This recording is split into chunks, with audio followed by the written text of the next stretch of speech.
So Zero is in the desert somewhere, we think. And now Stanley has taken off after crashing Mr. Sir's truck. I would not want to have to face Mr. Sir after I drove his truck into a hole. I think I would take the desert and the chance for the yellow spotted lizards. Which is what Stanley is doing in chapter 33. He slowed to a walk. As far as he could tell, nobody was chasing him. He could hear voices coming from back by the truck, but he couldn't make out the words. Occasionally, he'd hear the revving of an engine, but the truck wasn't going anywhere anytime soon. He headed into what he thought was the direction of Big Thumb. He couldn't see it through the haze. Walking helped calm him down and allowed him to think clearly. He doubted he could make it to Big Thumb, and with no water in his canteen, he didn't want to risk his life on the hope that he'd find refuge there. He'd have to return to camp. He knew that, but he was in no hurry. It would be better to return later, after everyone had had a chance to calm down. And as long as he had come this far, he might as well look for Zero. He decided he would walk as long as he could, until he was too weak to go any further. Then he'd turn around and go back. That's brave. I don't know if I could bring myself to go back. He smiled as he realized that wouldn't quite work. He would only go halfway as far as he thought he could go, so that he'd still have the strength to return.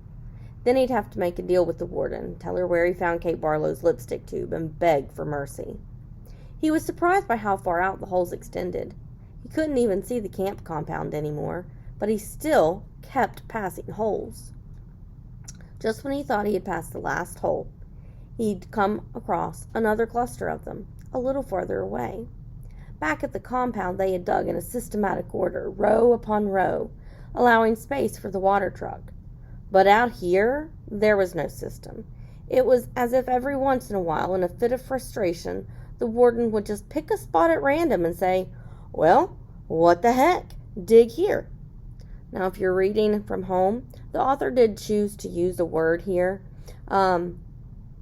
It's not a word we use in the classroom. It's not a word that we use regularly.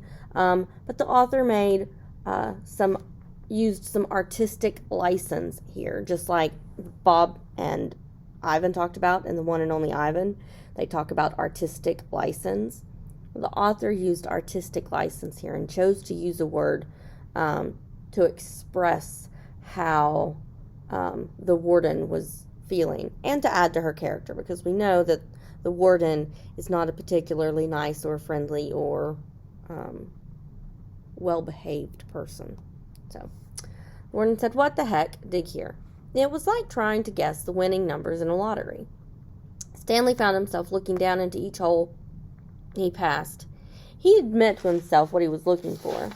After more than an hour had gone by, he thought he had surely seen the last hole, but then off to the left he saw another cluster of them.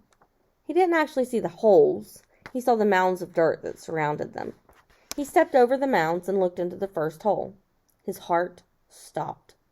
Down at the bottom was a family of yellow spotted lizards.